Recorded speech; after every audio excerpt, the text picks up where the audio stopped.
Zarlingo hitting .393 this year, highest average on the team for the RedHawks. Righty-righty matchup against Blaine Wink, and isn't it nice to see him back out there on the mound after he struggled in his first start this season, opening day, and got a little banged up and is coming back to get back on the saddle in a midweek matchup against a solid hitting team in Miami. And that's just normally what you'll see for certain guys. Of course, Blaine Wink started off the season in Tempe, Arizona against the Sun Devils opening day, which is what the Buckeyes did last year. One of their first few weeks was in Tempe. And you got to see a guy like Blaine Wink who was phenomenal last year. Third team All Big Ten. And the way that he was able to fulfill himself with the end of Mosiello's tenure here in Columbus and just really set himself up for Coach Hare to come through. When he went down after the first game, it was a pretty big loss, and Coach Hare said, we're ready to have him back. 2-2 was not quite there. Full count between him and Zarlingo. Anthony Zarlingo, on-base percentage over 500 as he rips one on the ground into right field for the first base hit of the game. Anthony Zarlingo showing off those bat-to-ball skills. And he's going to keep that average up and ticking. We said he was up at .393 clip. You can add a couple more ticks to it. And if you are Miami, you're pretty happy with getting your leadoff man on with Ty Batusic right behind him. Batusic is a scary bet. Another Red Hawk hitting well over 300. Carries a lot of pop with him as well. Shares that catcher position with David Novak. Got a man on here. Wink, mid-90s fastball. Has a changeup that's tough to hit as well. Throw that in on the well after the fastball goes through. I mean, you saw it right there. If he can get the placement to be down, it's sometimes almost impossible to hit. And you have to think, which you guys can see at home, the shadow factor. For these first few innings, whether you're a batter or the pitcher, you may not know exactly where you're going to get and what's coming to you. It's one of the more beautiful days in the middle of Ohio in March. About 70 degrees right now at first pitch. With some shadows as we get closer to sundown. Field lights are already on. Runner goes, ripped into center field. Doesn't matter, but Zarlingo got a nice start, and he's on his way to third. 2 men on early for the RedHawks. The hit and run works to perfection for Smiley's squad already. Batusic got something middle. It was a fastball you like to see. It also pulls Petterini and Lee Ellis, the second base and shortstop, closer to the bag and leaves that middle of the field completely open. And now you've got the biggest power bat in the lineup. Evan Applewick leads the MAC with 9 bombs.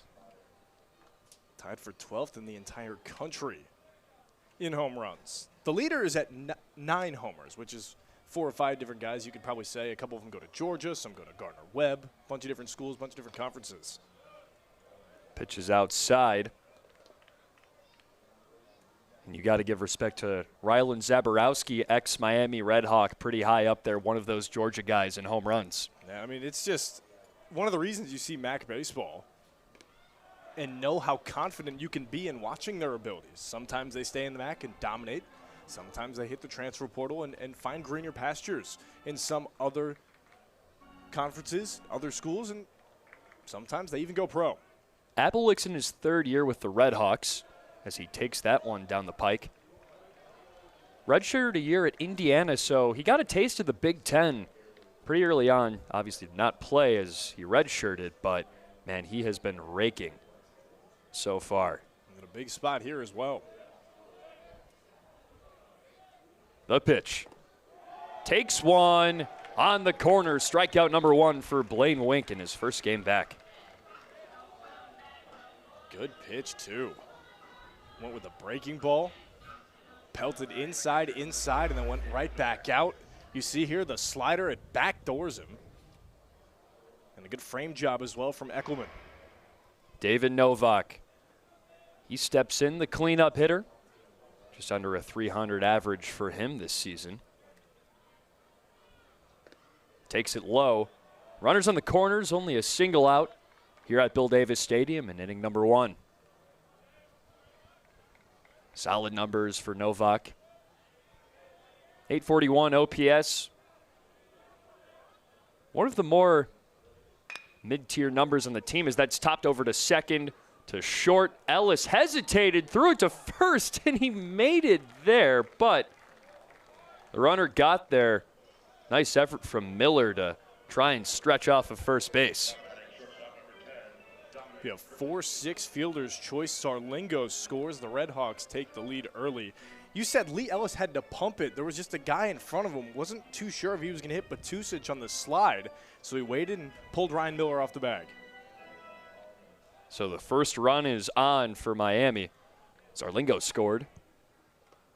Now it's only one man on for Wink as that's hit into the gap between second and short. A base hit. There goes Novak into third, and sliding into second is Dominic Kapinski, getting aggressive early in that fifth spot.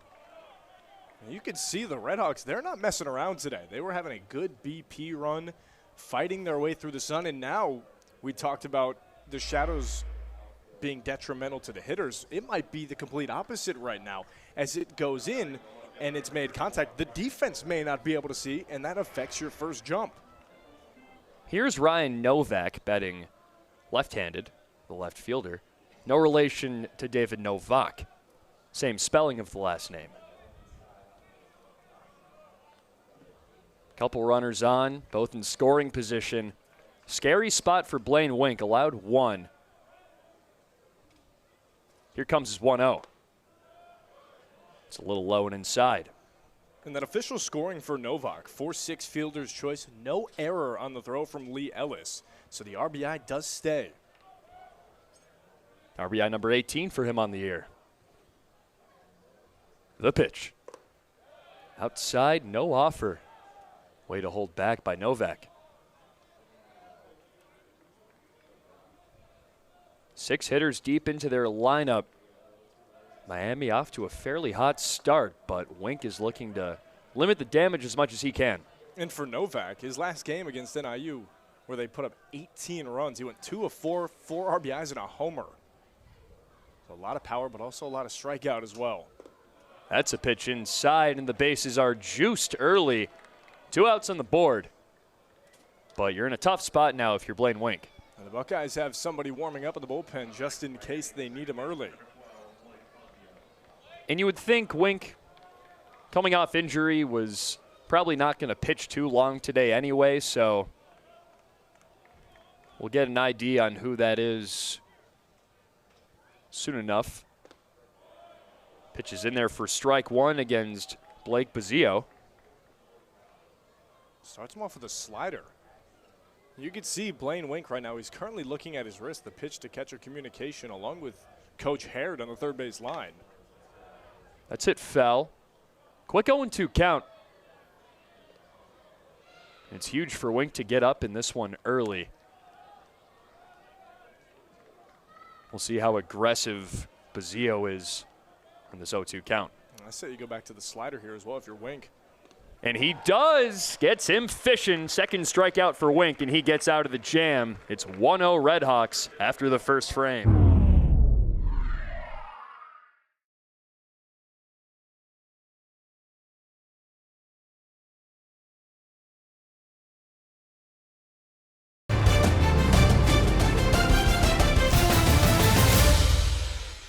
Due to time constraints, we now move ahead in the action. Side.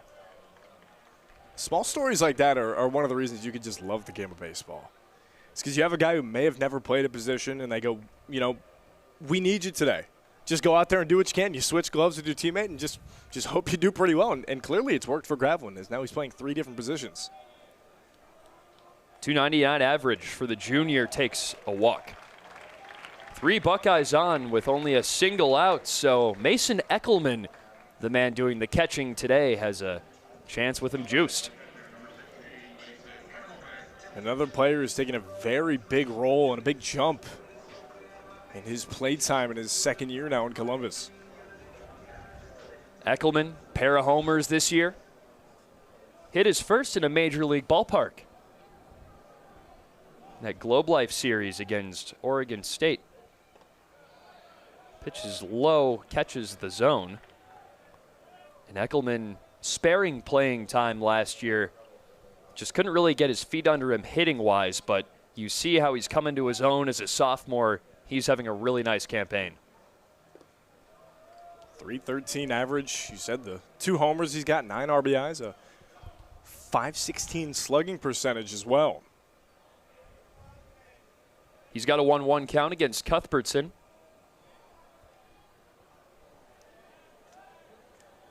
The fire inside. Cuthbertson all over the plate today. Pitch count's getting a little high in inning number 1. And that's just showing that the Buckeyes have been working him well so far. Making him throw the difficult pitches, making him go deeper into counts. The 2-1. On the corner. Cuthbertson had his best outing in a conference game against Toledo not too long ago, back on the 7th of March. 6 innings pitched, 6 strikeouts, not a single earned run allowed. One of the best performances of any Red Hawk pitcher this year. In there, and that hit Eckelman, so a run comes home and it's all tied up. Trey Lipsy scores it on the RBI hit by pitch.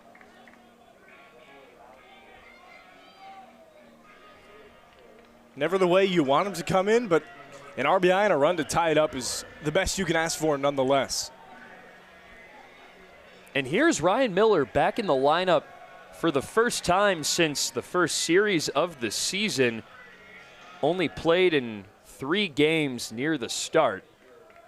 3 starts for him at first base, and he really showed off his power stroke last year in his first season as a Buckeye. 4 of 12 this year as well with a homer. Just don't keep him out of it. Another lefty-lefty matchup for this lefty-heavy Buckeye lineup. 5 of them in there today. Could be a test for this upcoming weekend in Iowa City for the Buckeyes against the Hawkeyes, who have some pretty good lefties coming out of the bullpen. Pitches outside.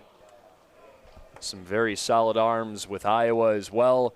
Remember last year, Brody Brecht, he went to the draft, but the guy that really catches my eye is Cade Obermueller. We saw a little bit of him right here in Bill Davis Stadium last year.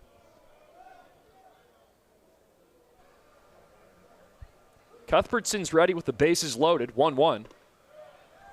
Nice pitch on the outside. Big spot to be in if you're Miller. First game back. Find yourself in a bases loaded situation, game tied. Just got to protect here, but the sun's peeking in. Could be easier for him to see now. Outfield playing way back. Takes outside. Cuthbertson really trying to get the lefties fishing at that slider. If we could explain the defense of the outfield to you, left and left center are being played with 2 outfielders. Then there's a massive gap. Thank you for the camera shot right here. You see that big gap in right center field, and down the right field line, there's nobody. The 2-2. Outside again. Full count, bases loaded. Only a single out on the board. Buckeyes offense looking for a run in the first here.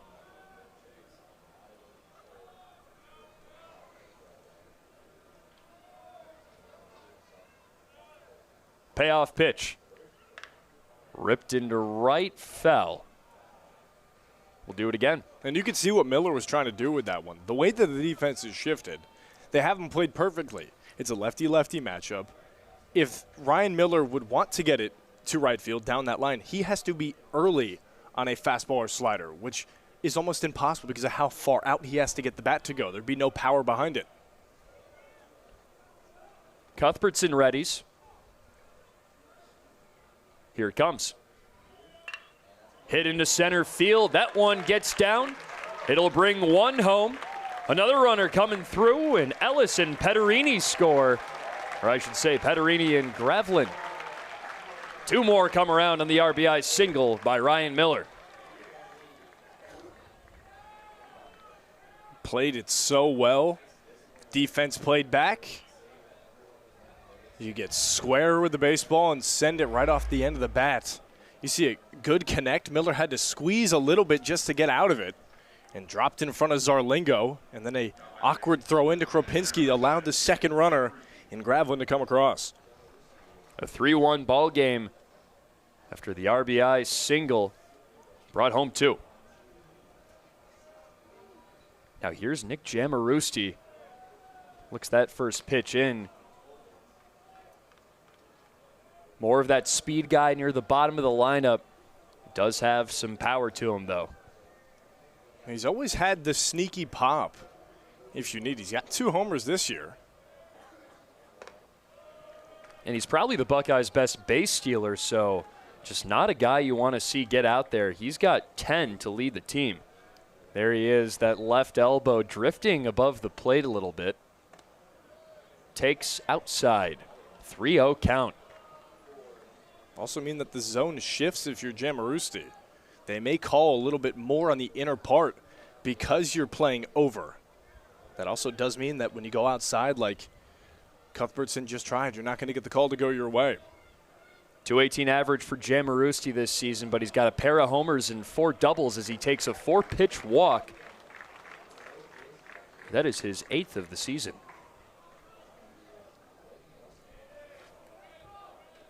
Brian Smiley has somebody warming up in the bullpen.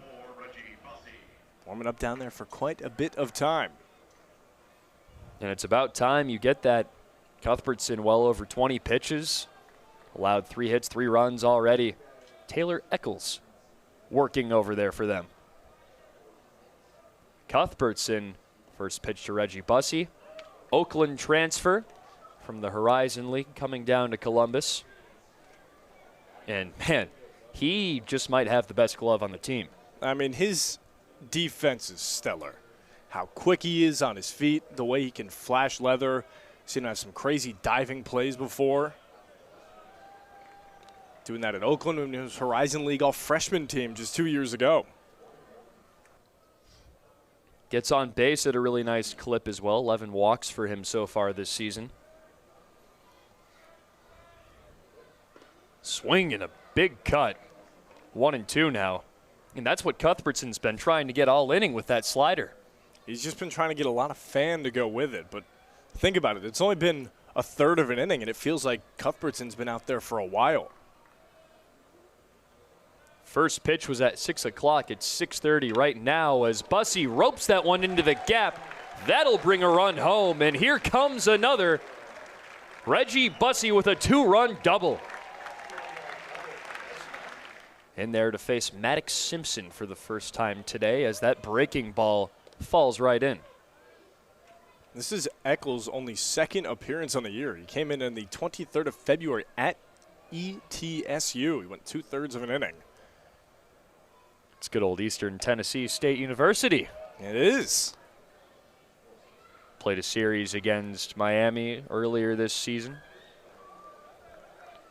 Eastern Tennessee State, they came out victorious in that one. Played a doubleheader on a Saturday as that one splits the wickets of the catcher, and another one comes home. Nick Jamarusti scores this one on a wild pitch. 6-1 Ohio State. And that run will be counted as well for Cuthbertson. So all 6 for the time being. Going to the man who started it off and only went 1/3 of an inning. Just a nightmare start for the RedHawks, but it's tough against an Ohio State team that has been incredible at home. 4-1 so far in Bill Davis Stadium.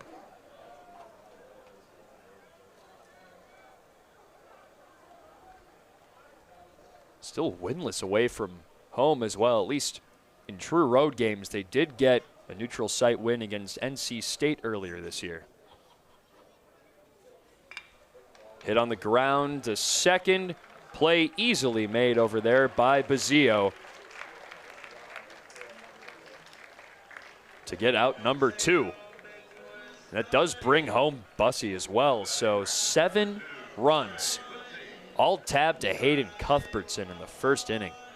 Final line, 1/3 of an inning, 4 hits, 7 runs, all earned like you just alluded to. 2 walks and a strikeout. Maddox Simpson, the RBI ground out, and here's Trey Lipsy for a second time. Swings at the first pitch straight to the pitcher, and Eccles handles it over to first for out number 3, but not before 7 runs. come across for Ohio State in the first inning. It is 7-1 Buckeyes over RedHawks in this Ohio battle.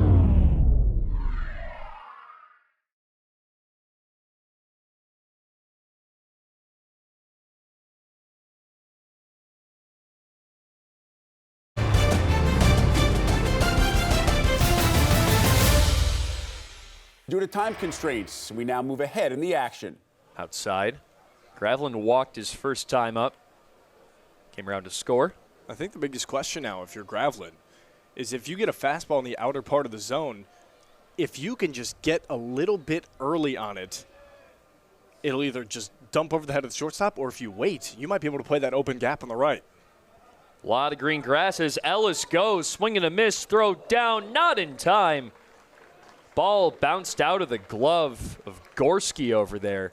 Ellis has himself his 5th stolen bag, and high fives skipper Justin Hare, who's also the third base coach. One of the beautiful things about college baseball is the skipper is also normally the third base coach. Mosiello's done it, and some of the teams that you'll see at the College World Series do much of the same.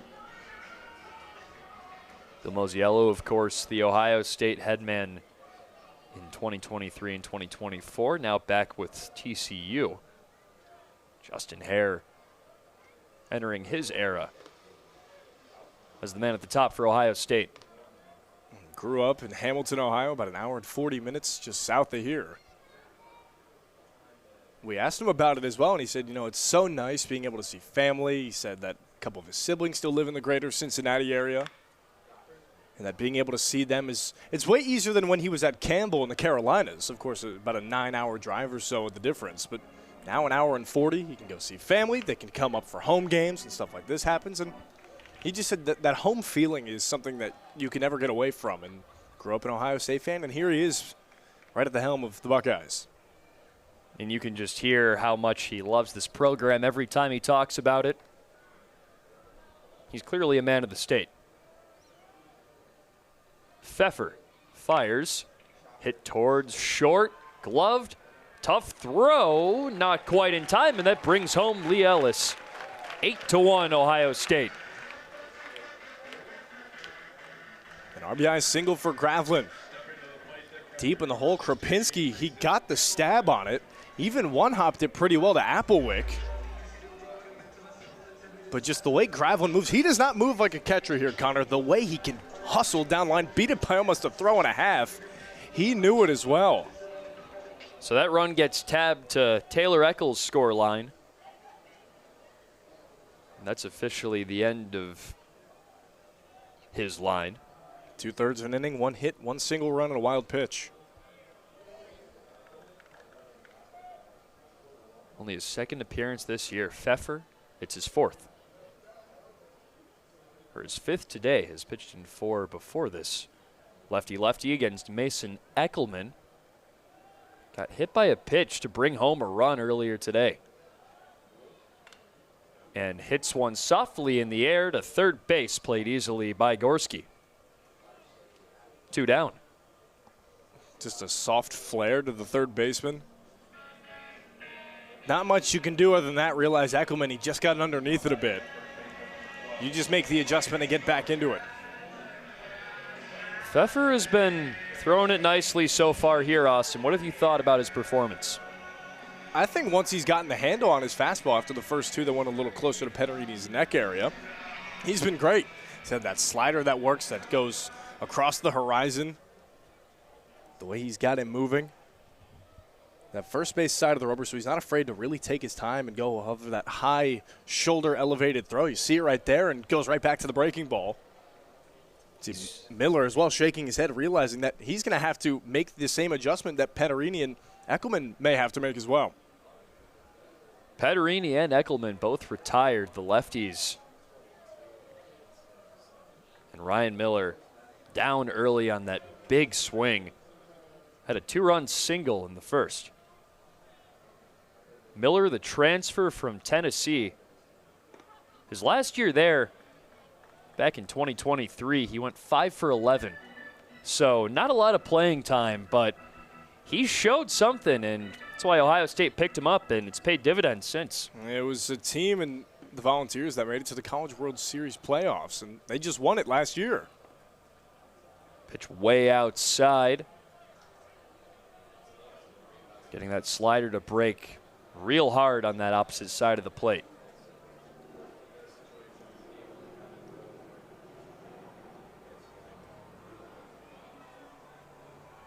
Pfeffer, 11 strikeouts in 9 innings so far this year. He's had the stuff, and he's got one today already. But I think Miller taking some cues from Eckelman and Padarini and laying off that slider much more. Just a good approach at the plate. Hits one high in the air to deep center, but camping under it is Zarlingo, and he makes the grab to limit the damage, and Pfeffer retires 3 Buckeyes to get out of the inning.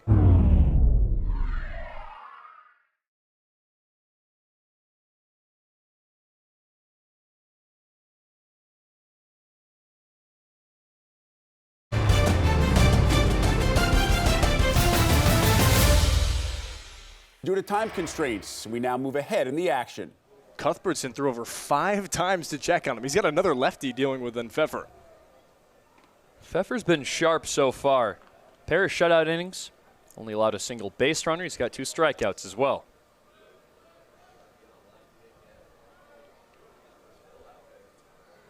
Transferred in from St. Cloud State, as that is hit high and deep and off the wall. Lipsy chugging for third. They still haven't got to it. Lipsy is getting the wave. He's going home. The throw, and he's in. Inside the park, home run for Trey Lipsy. What a way to lead off the inning. Oh, man. Play the home run graphic, even though it didn't go over the wall. All the speed to help him. Now you got to think that stolen bases graphic. Wonder if you could add his 40 time on there as well. He was moving. Look at this. The guys behind him, no slowing down, and a perfect dive in. And he got that perfect hit off the wall. Zarlingo couldn't quite get to it. And that ball just kept rolling and rolling, and he kept rolling around the bases. What a play. Never took his foot off the ignition. So here's Lee Ellis cutting a miss. It's the first real mistake today for Caden Pfeffer. Round tripper for Lipsy. Never know what you're going to get in midweek games. They're always fun. I mean, every baseball game is fun. You can't complain about that. Now that's true. It's always a treat being here at Bill Davis Stadium. Bottom of the 4th inning here in Columbus, Ohio.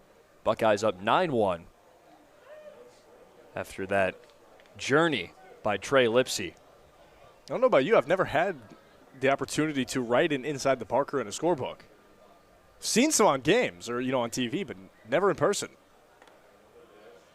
Outside pitch, and I think I'd have to say the same. It's the first one I've called.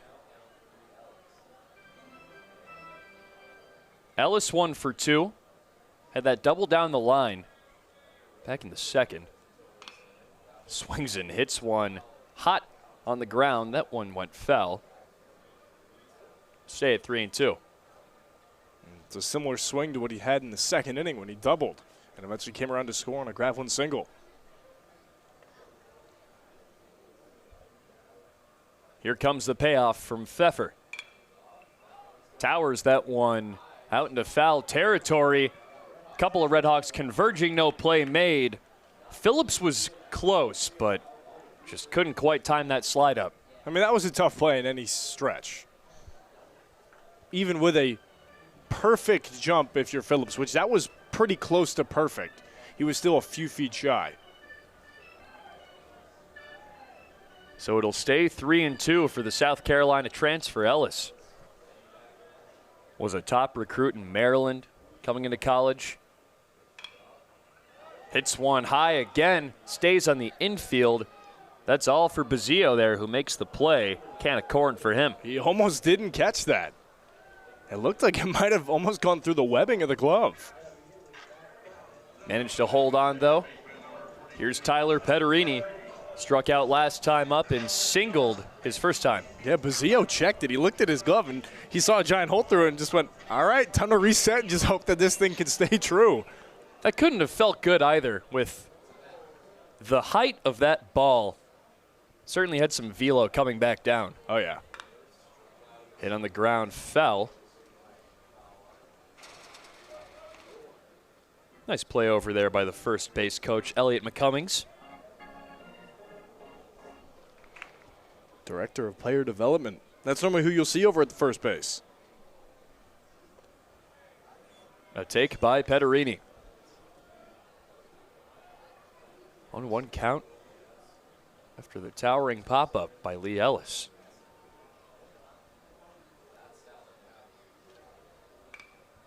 Nubs that one foul. He's down 0-2. Struck out his last time at the hands of Caden Pfeffer. See what happens in their second battle.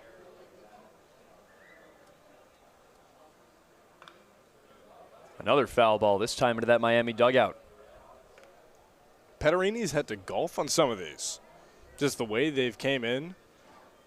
If he let it go any further, it would have hit a part of the zone, so just a good protection job. Here comes the 1-2. Outside in the dirt. Ironically, a good pitch from Pfeffer. That's a spot where you got a couple fouls in a row. You're fine wasting one. You still have a ball or two to work with. If you can get the guy to fish, which will be tough with Petterini, you can do it. Hits one right off the end of the bat, right into his glove. The flip and the play made, out number 2 from Pfeffer. So Petterini retired twice by Caden Pfeffer.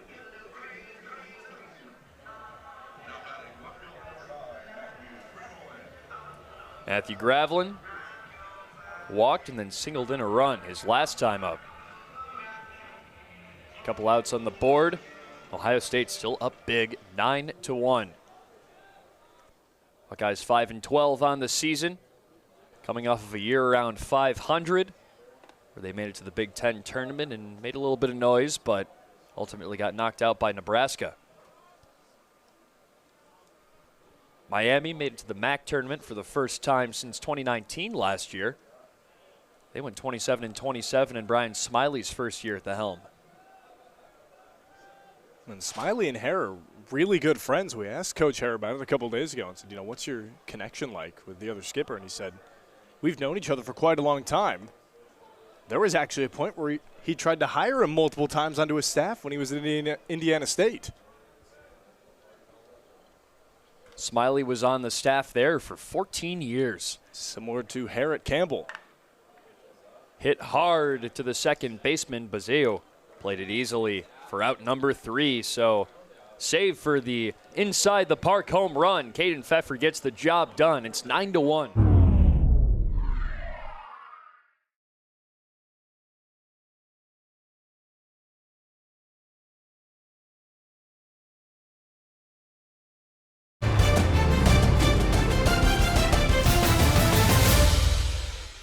Due to time constraints, we now move ahead in the action. And Novak took a walk and flew out.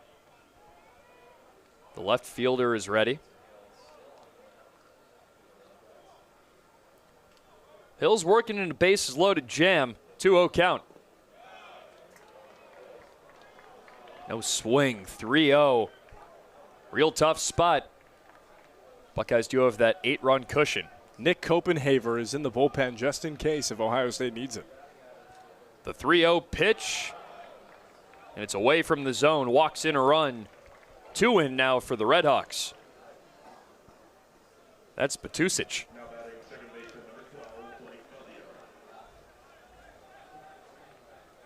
Bussey comes in. It's still bases loaded.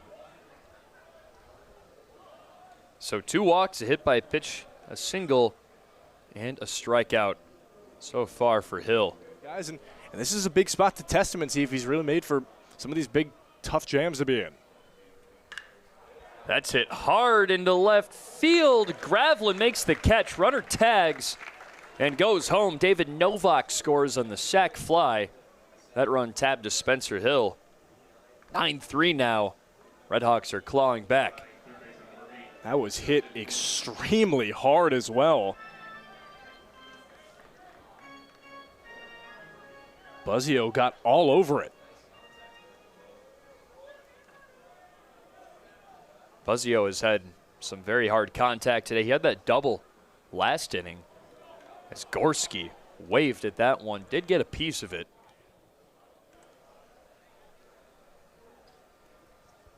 Copenhaver, one of the most used relievers in the bullpen.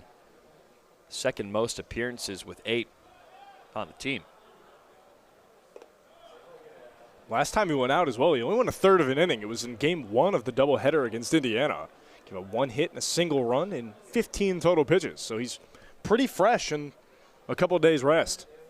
It was a tough series for Ohio State against Indiana as well. Their first in Big Ten play. Lost all 3. The second game was their closest bout where they held a lead for the majority of the second half of the doubleheader. They were up 7-2 at one point, but couldn't hold on and lost in extras 8-7. And Hare talked about it. He said, this team that we're building, we are trying to win. The elder statesmen who are here in Graveline, Petterini, and even Lipsy, they came back because they want to leave their legacy here at Ohio State. And I followed it up by asking him, what's one word or phrase to describe this team right now? And he said, emerging. We're not where we want to be. It's a slow grind. We're just trying to do the best we can and really help the guys get to that highest level of expectations and play to win and not play to not lose, is what Hare said. And you can see the building blocks there, too, with guys like Nick Copenhaver coming out of the pen, only a sophomore, and who knows, maybe you could see him get stretched out and get some more innings here and there and potentially become a starter down the road. It seems like that's what they did with Blaine Wink and what they've done with Chase Harrell as well. Landon Beidelshees before he went to Arkansas. That's right, and even Hunter Shaw to a degree. And that's what Copenhaver did this summer with the Lacrosse Loggers. He started as some guy out of the bullpen. And slowly the team started doing well, and they started to realize his potential. And he was starting games and going 4 innings and really locking them down. Swing and a miss. Strikeout for Nick Copenhaver. Leaves him stranded. 9-3 ball game, Miami.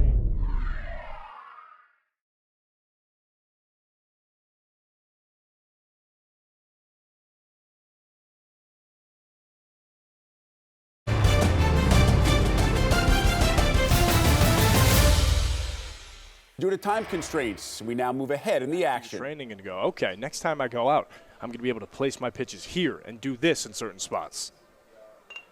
Jamarusti with a nicely placed bunt. He's screaming for first. Isn't quite there in time, but does his job and moves the runners over. Nice sack bunt. And Jamarusti's speed, he almost beat that out too. He possesses a lot of ability on the diamond, and you see how close he made it right there. And speed is probably his best tool, and clearly a very solid bunter. And again, like we talked about before, just because of that small ball play style he has, you cannot discount the pop. Haven't seen it yet today. Much more last year. Reggie Bussey watches one go by. High average guy at Oakland, swiped a lot of bags. Over 30 last year. Hits one deep into left field. Going back for it is Novak, and it's out of here. Reggie Bussey, a 3-run shot to left for his first round tripper in a Buckeye jersey.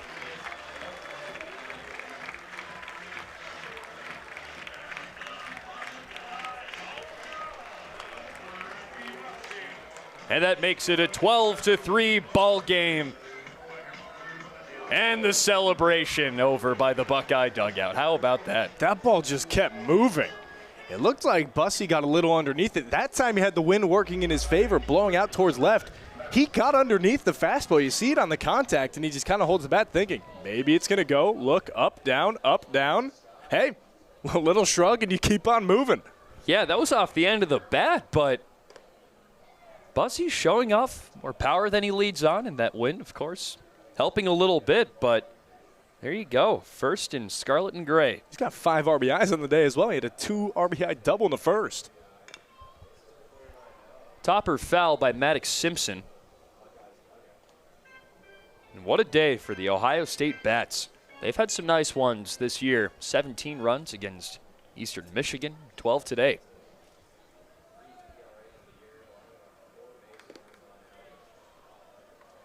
It's a tough start to the day for Ahmad Hazrali. Only 1 out so far and allowed that 3-run shot.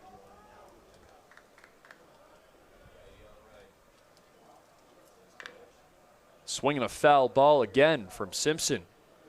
He's 0 for 2 today. Did drive in a run on a grounder all the way back in the first. If you're Harasley, you just have to look at what's forward and go, okay, look, I already got 1 out in the inning. I know what the spot is. I know what just happened. Clear the mind. Try to focus on the batter. You're in a 2-2 count. All you need is 1 more strike, and you have 2 out in the inning. Here comes the 2-2. Swing and a miss. And his first strikeout, Hazrali gets him swinging. And it's a good pitch to go to as well, that high and tight fastball.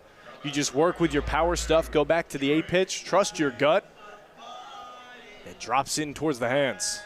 Simpson tried to climb the ladder and get to that fastball, but just a little too high for him.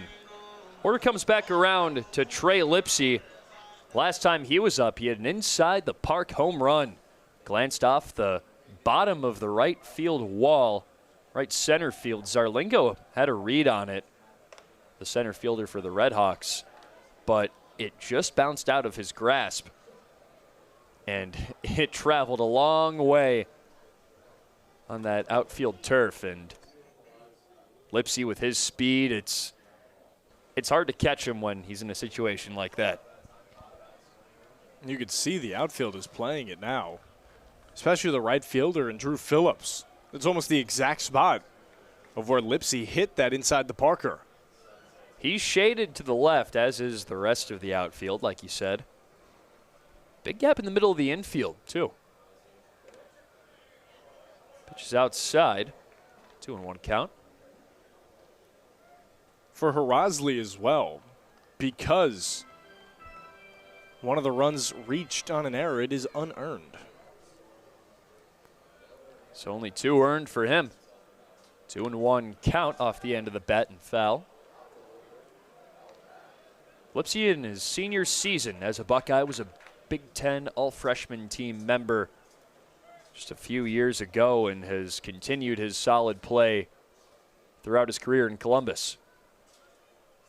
They went back and rescored that Eckelman single to an E4, so that's where the unearned run comes in.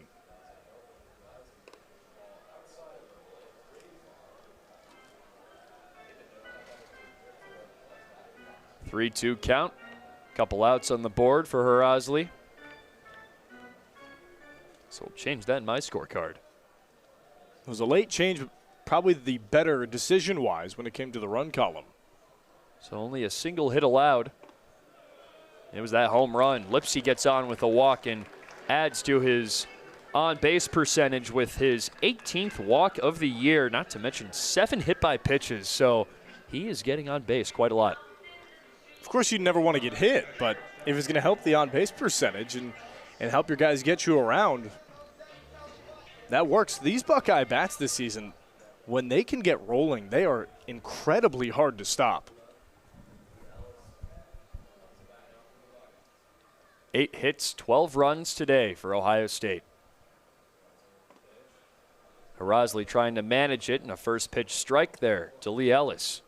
Probably the best spot to play Ellis as well. The way he swings, he goes down and kind of golfs it to get the full swing motion. So you pitch him down and in, so he has to turn the hands over and top it. He goes to the outer part of the plate this time.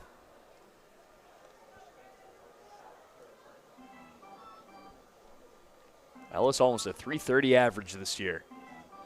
First season in Ohio State, he's a sophomore. Played well in his limited action in South Carolina last year, just about a .270 batting average. The 0-2. Swing and a high ground ball. Foul. Do it again at 0-2.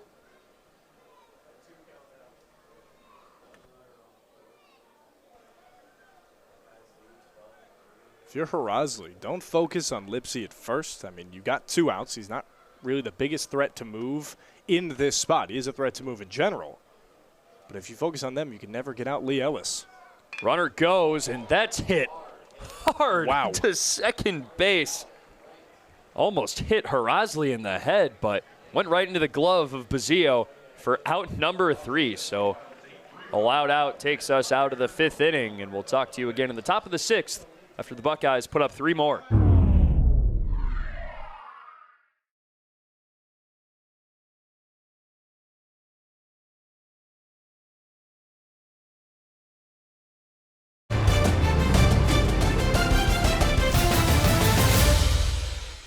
Due to time constraints, we now move ahead in the action.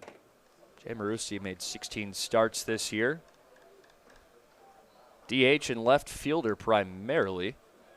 Came to Ohio State last year by way of John A. Logan Community College. Really solid there, 347 average in 2023. 41 stolen bags. Oof. Heck of a year for him. John A. Logan, they are a very good community college as well. That's some of the highest levels you're going to find in the NJCAA. One of the top JUCO teams. As you said, 3-0 count. Jay Marusti watching him go by. Spent his freshman year at Pitt. Didn't see a lot of playing time, so he opted to go the JUCO route and was very successful and earned himself a lot of playing time for Ohio State last year, in which he exceeded expectations. I'd say he was a fixture in the lineup. And that's just going back to what we talked about earlier, is you don't have to always start at the highest level. And even for Jamarusi, he started in the ACC, didn't get much playing time, bet on himself and went to community college, and here he is back in the Power 4 landscape in the Big Ten. 101 at-bats his junior season as he took another one, and the bases loaded. Walk will bring another one home. It is a 10-run lead for Ohio State. Now that run rule potentially in effect after the 7th inning. If the coaches agree, this game is over. Which you and I looked it up a little earlier today beforehand, just to have it in the back pocket. It's somewhat crazy to think that in conference games, if you are up by 10 or more, the coaches don't have to agree. The umpires call it. So there is no connection. And speaking of somebody you're going to want who's been connecting tonight, 5 RBIs tonight for Reggie Bussey. Hit a 3-run shot back in the 5th. 2-run double back in the 1st. Quite the day for Bussey. Usually more of a small ball, get on base, hit for a high average, steal bags type of guy, but 2-run double, 3-run homer, and a strikeout is more of a hulking first baseman type of line. That's just good connection from Bussey. Even the AB where he struck out, he was seeing a bunch of pitches and just trying to fight. Connor Preisel walked in a run, has yet to get a batter out. One down in the frame. Ahmad Harasley got the lone run, got the lone out, striking out Mason Eckelman a little earlier. Yeah, and sometimes certain things like that in games you just have to think about depending on the matchup. With Eckelman facing another lefty. Even here, you're seeing for Bussey facing a lefty, and he faced Pfeffer earlier. So he's used to this at this point. Same-handedness. 2-1 count, lefty. That's way inside. Preisel hit a batter earlier. That was Miller.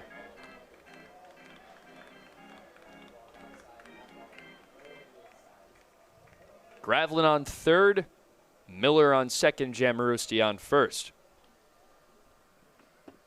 The 3-1. It's low and walks in another. Bussey will take his base, and Gravlin will jog home. 11-run lead now for Ohio State. Solid past couple outings for the freshman righty. We'll see what he's got in a bases-loaded jam. Corner infielders playing in. Maddox Simpson at the dish. Rips one straight towards third base. Gets the force and throws it all the way to first. The long one for the double play. Great work from Justin Gorski over there.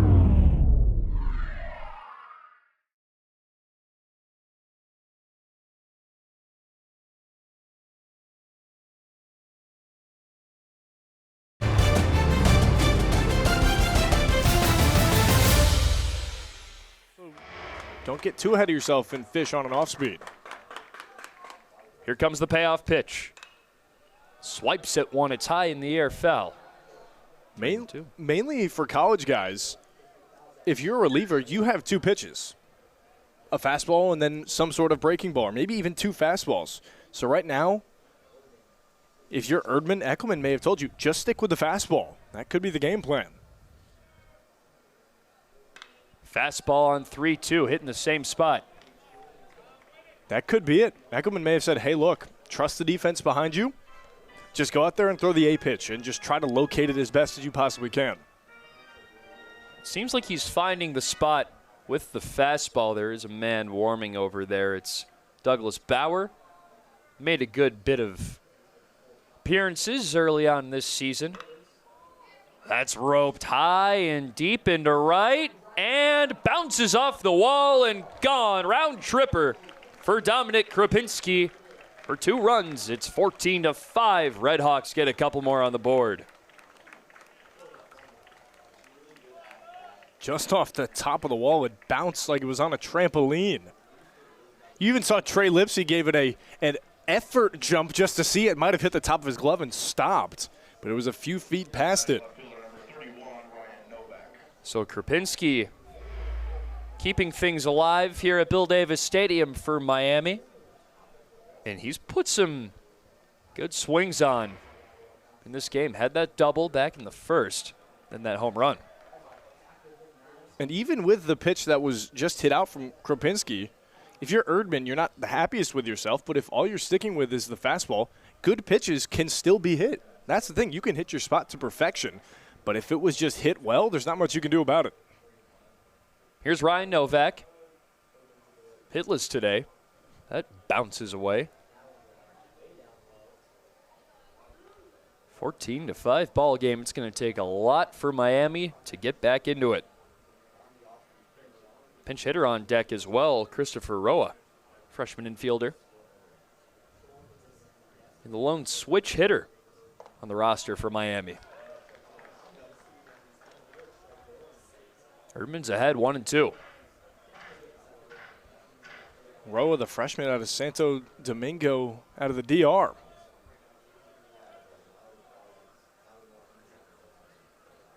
Novak is swing and a miss, and Erdman gets his first punch out of the day.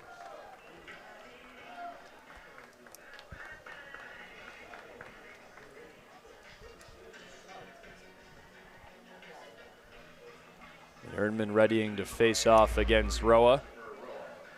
But check out that pitch, some good movement up ahead, and Novak just couldn't get around to it.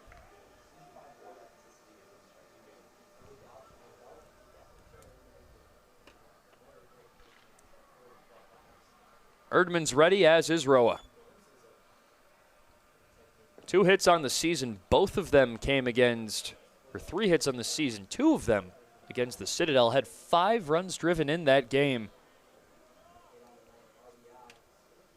7 RBIs this season. Has a triple. Hits that one hard into center field. Gets down ahead of Bussey. And he's in there with a single. That is such a beautiful swing from Roa as well. You can see he's got that setup, that base. Kind of has it. It ironically is like they teach players who play in Japan when they get younger. If you see their leg, it kind of walls back and then powers forward, and the same with their hands. It's that coiled motion. Just saw that there with Roa.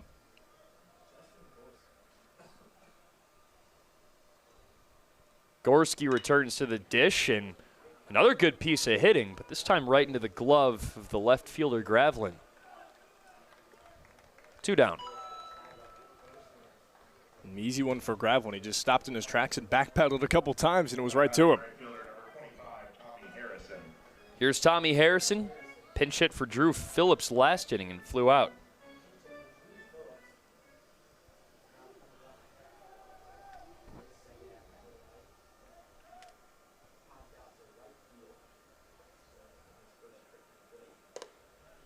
Outside on the first offering to Harrison.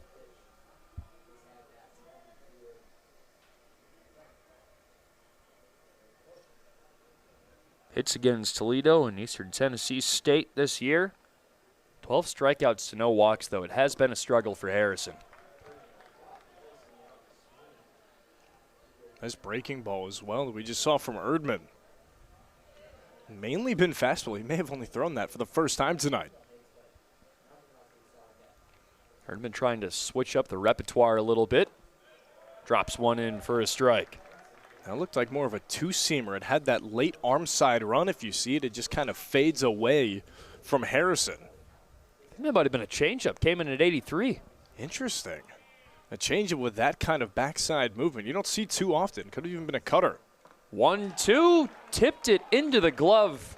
2 strikeouts for Drew Erdman to come out of this inning. It's 14-5, Ohio State. Talk to you again in the bottom of the 7th.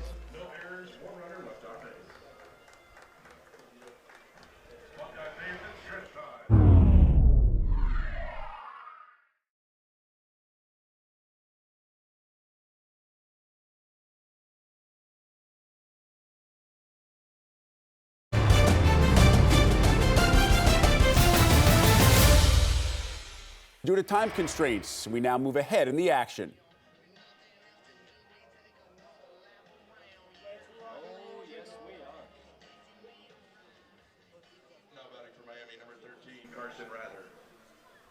Carson Rather out there to start things off for Miami, and potentially their final frame here in the top of the 9th. Douglas Bauer out there to try and finish things off. It's Rather, Krupinski, and Novak due up. Takes upstairs. Thank you for joining us this whole time here on Big Ten Plus. Austin Kroom to my left. I'm Connor Shue. Here with the whole crew. It's been a fun show so far. 14-5, a lot of action inside the park homer. Some nice glove work from both sides. Handful of long balls as well.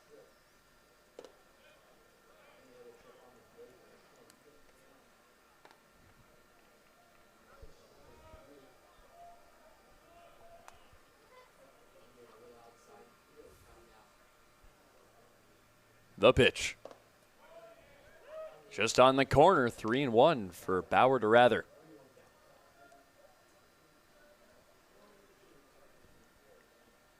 Carson Rather walked and came around to score his first time up.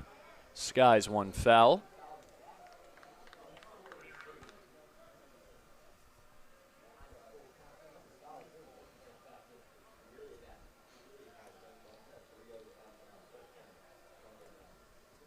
Full count for Rather.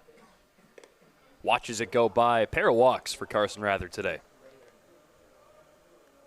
Got that on top of the single in the 5th inning and the 4-6 RBI fielder's choice as well. That was the first run of the game.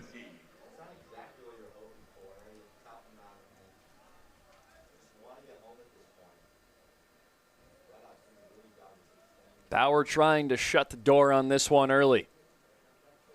In the top of the 9th. Big cut and a miss from Dominic Krupinski, who has had himself quite a solid day. A double, a homer, 2-run shot, a walk, and a hit by pitch. So he's gotten on base every time he's been up. Can Bauer end that streak?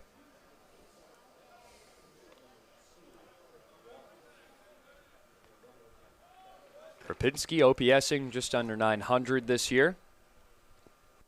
Had 4 hits against the Citadel earlier on. Ropes one towards Bussey, who makes the play in center field. Another nice showing of the glove out there. It's just been Reggie Bussey's day. What hasn't he done? He's got that big homer. Got the 6 RBIs. Good glove in the outfield. Ryan Novak's up. 2 walks, a strikeout, and a flyout for him. Pumps one in. Just a touch inside on Novak. 93 miles an hour on the fastball from Bauer. Has some velo. rocketed, fell. Just missed the foul line out there in right field. The exit velocity on that one as well. It was off the end of the bats of Novak, so it wasn't the hardest hit, but just the angle that he got it, because he had to get the lefty bat out so early. Ohio State, if they do hold on, that called strike for Douglas Bauer will improve to 5-1 at Bill Davis Stadium this year, 6-12 overall. So now the task for them is to bring that to the road. Towering shot out to deep right field. Lipsy's back for it, leaps at the wall, and it's gone. A 2-run homer off the bat of Ryan Novak for his first hit of the day. It's 14-7. RedHawks cut the lead to 7.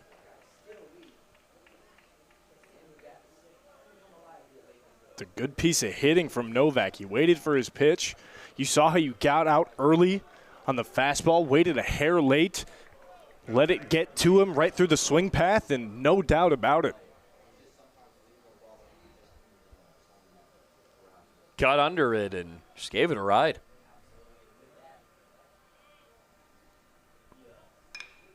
Off the end of the bat. And that's foul from Roa.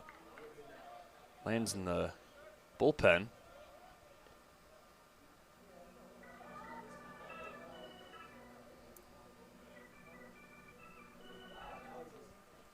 Oh, 1 count for Roa.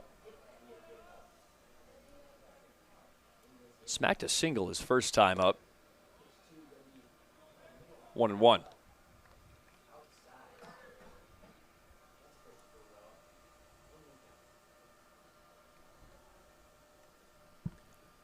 One out on the board, a ball and a strike, make that 2.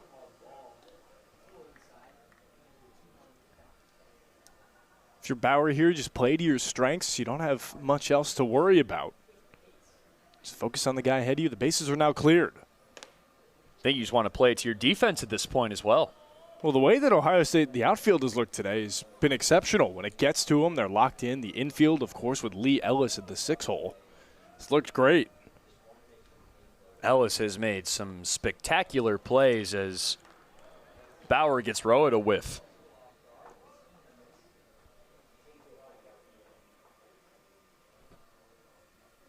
Reggie Bussey, Gravelin's made some nice plays, and on the Miami side, there's been some nice glove work as there's a worm burner to shorten the fire over to first in time. Even that play isn't easy. You saw with Lee Ellis where he held his glove. It was not firm to the ground. He was playing it up. If you hitch it too soon, you miss it. And if you don't hold it down, you also miss it. So you have to play the hop. And Lee Ellis did it perfectly, and then the easy transfer. Justin Gorski at the plate, 0 for 4 today. Off the end of the bat and fell. 0-1.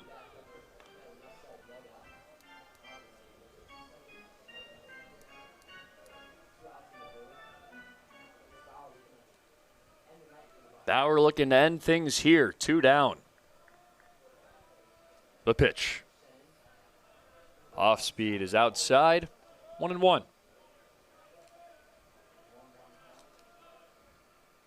Buckeyes started things off today by scoring 7 in the first inning to answer a leadoff run from Miami and added 1 more in the second to make it 8-1. Tacked on 1 more in the fourth with the Trey Lipsy inside the Parker. Miami answered with 2 more in the top of the 5th, and then the Buckeyes put on 3 more as there's a good piece of hitting from Gorski to get on base for the first time today. RedHawks aren't dead yet.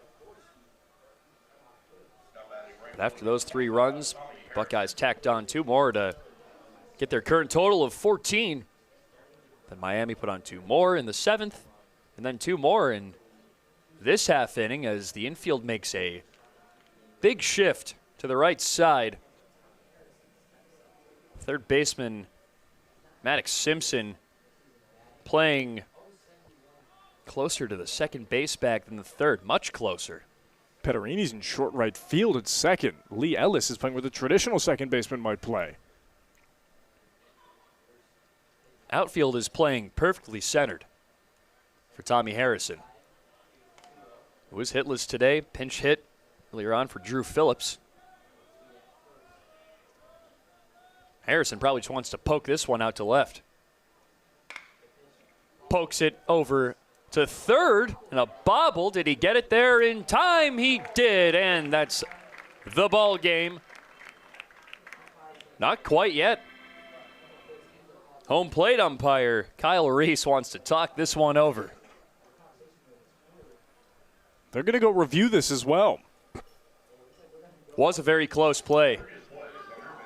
Hey, they're going to make it have a good ending. Hey, you have to. That one was super close.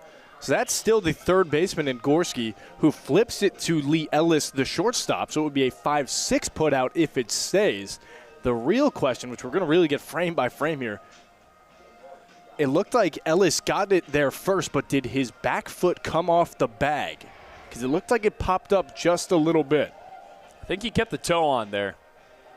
Let's see what the ruling is. Gorski would stay at second. And Harrison, that would probably be a fielder's choice, if anything. Some deliberation from the officials and a quick chat with Lee Ellis and Justin Gorski over there at second. Talking about dinner plans after the game, potentially. It is a little late. It's about 9 o'clock, but still, you never know. It seemed pretty quick. It looks like they might stay with it. Well, it's Dollar Dog Night. It's never too late. And now they can go get one if they want to. The game is over, 14-7. Ohio State with their 6th victory on the year on a game-ending 5-6 putout. And what an offensive performance today from the Buckeyes, Austin. It was a game where OSU knew that going into Iowa City this coming weekend to face the Hawkeyes, they got to have a get-right game. And that's what they had here against Miami.